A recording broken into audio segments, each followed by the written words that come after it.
ସବୁ ଭେଜିଟେରିଆନ୍ ଆଉ ନନ୍ ଭେଜିଟେରିଆନ୍ଙ୍କ ପ୍ରିୟ ଖାଦ୍ୟ ହେଉଛି ପଣସ। ପଣସକୁ ଆମେମାନେ ବହୁତ ପ୍ରକାର କରିଥାଉ। ତ ଆଜି ଯେଉଁ ପଣସଟା ମୁଁ ଆପଣମାନଙ୍କ ସାଙ୍ଗରେ ସେୟାର କରିବି ବହୁତ ୟୁନିକ୍ ଆଉ ଖାଇବାକୁ ବହୁତ ଟେଷ୍ଟ ଲାଗିବ। ନମସ୍କାର, ପ୍ରୀତିଛନ୍ଦା ହୋମ୍ କିଚେନ୍ରେ ଆପଣଙ୍କୁ ସ୍ୱାଗତ। ମିଳିଯାଉଛି ମାନେ ସବୁ ସିଜନ୍ରେ ତ ଏବେ ପଣସ ମିଳିଯାଉଛି। ତ ଏଇଟା ହେଉଛି ଶୀତ ଦିନୁଆ ପଣସ। ତ ବହୁତ ହି ଡରରେ ମୁଁ କାଟୁଥାଏ, ଭଲ ପଡ଼ିବ କି ଖରାପ ପଡ଼ିବ ସେସବୁ ପୁରା ମନରେ ଚାଲିଥାଏ। ତ ମୁଁ କାଟିକି ଆପଣଙ୍କ ସାଙ୍ଗରେ ସେୟାର କରୁଛି। ବହୁତ ହି ଭଲ ପଣସ ଥିଲା, ଫ୍ରେଶ୍ ଥିଲା। ତ ପ୍ରଥମେ ମୁଁ କ'ଣ କଲି, ପଣସରେ ସବୁଆଡ଼େ ଟିକେ ନାକୁ ତେଲ ଲଗେଇଦେଲି, ଯେଉଁଠି କାଟିକି ରଖିଥିଲି, ଏବଂ ଛୁରୀରେ ମଧ୍ୟ ତେଲ ଲଗେଇଦେଲି। ପଣସ କାଟିଲା ବେଳକୁ ନା ଟିକେ ନାକୁ ଛୁରୀ ହେଉ କିମ୍ବା ପନିକି ହେଉ ଟିକେ ନାକୁ ତେଲ ଲଗେଇଦେବା। ତା ସହିତ ହାତରେ ମଧ୍ୟ ତେଲ ଲଗେଇଦେଲେ ପଣସର ଅଠା ଲାଗିନଥାଏ, ଯଦି ବା ଲାଗିଯାଇଥାଏ ସେ ସହଜରେ ଛାଡ଼ି ଯାଇଥାଏ।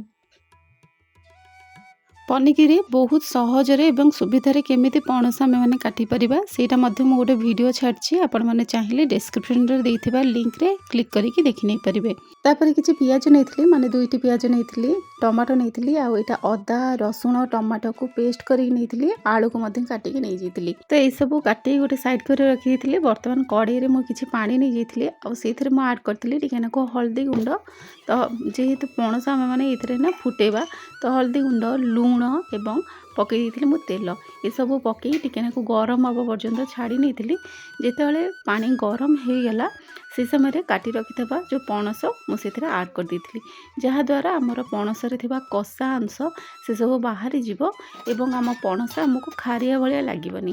ତ ଏହିପରି ଭାବରେ କମ୍ ସେ କମ୍ 5 ମିନିଟ୍ ଖଣ୍ଡେ ଫୁଟେଇ ନେବା। ତାପରେ ଆମେ କ'ଣ କରିବା ନା, କିଛି ଦହି ନେବା। ଦହି ମୁଁ 3 ଚାମଚ ନେଇଥିଲି, ବହଳିଆ ଦହି ନେଇଥିଲି। ସେ ଟିକେ ନାକୁ ପାଣି ଆଡ଼୍ କରିକି ତାକୁ ଭଲ ଭାବରେ ଫେଣ୍ଟି ଦେଲି।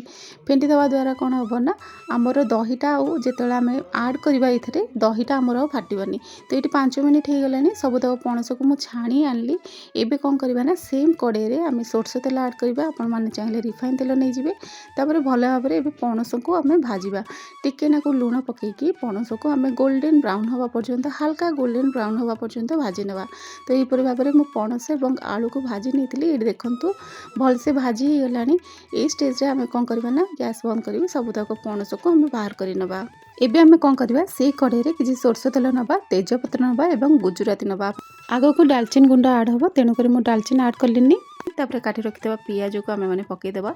ତ ଭଲସେ ପିଆଜ ଯେମିତି ଟିକେ ନାକୁ ଭାଜି ହେଇଯିବ, ତାପରେ ଆମେ ହଳଦୀ ଗୁଣ୍ଡ, ଲଙ୍କା ଗୁଣ୍ଡ ଏସବୁ ପକାଇଦେବା। ଭଲ କଲର୍ ଆସିବା ପାଇଁ ଟିକେ ନାକୁ କାଶ୍ମୀରୀ ଲଙ୍କା ଗୁଣ୍ଡ ପକାଇକି ଯେଉଁଟା ଆମେ ମାନେ ବାଟିକି ରଖିଥିଲେ ପେଷ୍ଟ, ଯେଉଁଟା ଅଦା ରସୁଣ ପେଷ୍ଟ ଏବଂ କଟା ଟମାଟୋ ସେସବୁ ଆଡ଼୍ କରିକି ଭଲ ଭାବରେ ଆମେ ମାନେ କଷିବା। ତ କଷିବା ସେ ପର୍ଯ୍ୟନ୍ତ କମ୍ ସେ କମ୍ ତ 5ରୁ 7 ମିନିଟ୍ କଷାଯାଏ। କଷି ସାରିଲା ପରେ ସେଥିରୁ ଯେତେବେଳେ ଆମର ଅଏଲ୍ ରିଲିଜ୍ ହେବ, ତ ଜାଣିଦେବା ଆମର ପୁରା ଏଇଠି ମସଲା ଭଲସେ କଷି ହେଇଗଲାଣି। କଷି ସାରିଲା ପରେ ସେଇ ଷ୍ଟେଜ୍ରେ ଆମେ କ'ଣ କରିବା ନା, ଟିକେ ନାକୁ ପାଣି ଆଡ଼୍ କରିବା। ପାଣି ଆଡ଼୍ କରି ସାରିବା ପରେ ତୁରନ୍ତ ହିଁ ଯେଉଁ ଦହିକୁ ଆମେ ମାନେ ଫେଣ୍ଟିକି ରଖିଥିଲେ ତାକୁ ମଧ୍ୟ ଆଡ଼୍ କରିଦେବା।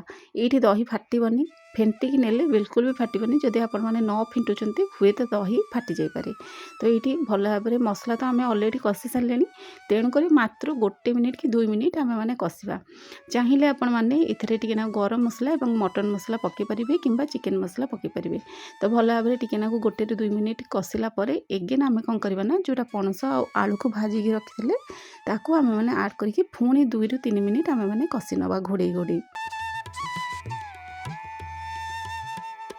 କଥାରେ ଅଛି କଷାଟା ଯେତେ ଭଲ ହେବ ଆମର ସେ ଯେଉଁ ଖାଇବାର ସ୍ୱାଦ ମଧ୍ୟ ସେତେ ବଢ଼ିବ। ତେଣୁ କରିକି ପ୍ରତ୍ୟେକ ଜିନିଷ ନା ଟିକେ ନାକୁ କଷିଲେ ତା ସହିତ ମିଶେଇକି, ମସଲା ସହିତ ମିଶେଇକି ତାର ସ୍ୱାଦ ଏକଦମ ଇନହାନ୍ସ ହେଇଥାଏ। ତେବେ ଏଇଠି ଭଲ ଭାବରେ ପଣସ ଆମର କଷି ହେଇଗଲାଣି। ଏଇ ଷ୍ଟେଜ୍ରେ ଆମେ ମାନେ କ'ଣ କରିବା, ଆଉ ବହୁତ ବି ବଢ଼ିଆ ବାସ୍ନା ଆସୁଛି ଯେହେତୁ ମୁଁ ମଟନ୍ ମସଲା ପକାଇଥିଲି। ତ ଏବେ କ'ଣ କରିବା, ଆମେ ଏଇଥିରେ ଆମର ଯେତିକି ଆମର ଗ୍ରେଭି ଦରକାର ସେଇ ଅନୁସାରେ ଆମେ ମାନେ ପାଣି ଆଡ଼୍ କରିବା। ତ ମୋତେ ବେଶୀ ଗ୍ରେଭି ଦରକାର ନଥିଲା, ଜୁକଜୁକିଆ କରିବାର ଥିଲା। ତେଣୁକରି ମୁଁ 1 ଗ୍ଲାସ୍ ଭଳିଆ ପାଣି ଆଡ଼୍ କରିଥିଲି, ଯେହେତୁ ମୁଁ ଡାଲି ବନେଇଥିଲି। ଆପଣ ଯଦି ଚାହିଁବେ ଟିକେ ନାକୁ ଝୋଳ ଅଧିକ ରଖିବା ପାଇଁ, ତେବେ ସେ ଅନୁସାରେ ପାଣିର ମାତ୍ରା କମ୍ ଅଧିକ କରିପାରିବେ। ଭଲ ଭାବରେ ଆମର ପଣସ ଆଳୁ ସିଝିଗଲାଣି, ଆମର ପୁରା ହେଇଗଲାଣି ଆମର ଏଇ ପଣସ ଦହି ପଣସଟା। ରୁଟି ଭାତ ସାଙ୍ଗରେ, ପରଟା ସାଙ୍ଗରେ ଜମିଯିବ। ତ ନିଶ୍ଚିତ ଥରେ ଏମିତି ବନାନ୍ତୁ। ହେଇସାରିଲା ପରେ ଟିକେ ନାକୁ ଡାଲଚିନି ଆଉ ଗୁଜୁରାତି ଗୁଣ୍ଡ ଦେଇଦେବେ, ଆଉ ଲାଷ୍ଟକୁ ଧନିଆ ପତ୍ର ଦେଇଦେବେ। ଆମର ହେଇଗଲା ବହୁତ ହି ସୁନ୍ଦର ଏବଂ ସ୍ୱାଦିଷ୍ଟ ଦହି ପଣସ। ତ ଆଶା କରୁଛି ଆଜିର ରେସିପି ନିଶ୍ଚିତ ପସନ୍ଦ ଆସିଥିବ। ପସନ୍ଦ ଆସିଥିଲେ ପ୍ଲିଜ୍ ଚ୍ୟାନେଲକୁ ଲାଇକ୍ କରିବେ, ସବସ୍କ୍ରାଇବ୍ କରିବେ। ଏବେ ରହିଲି, ନମସ୍କାର, ଜୟ ଜଗନ୍ନାଥ।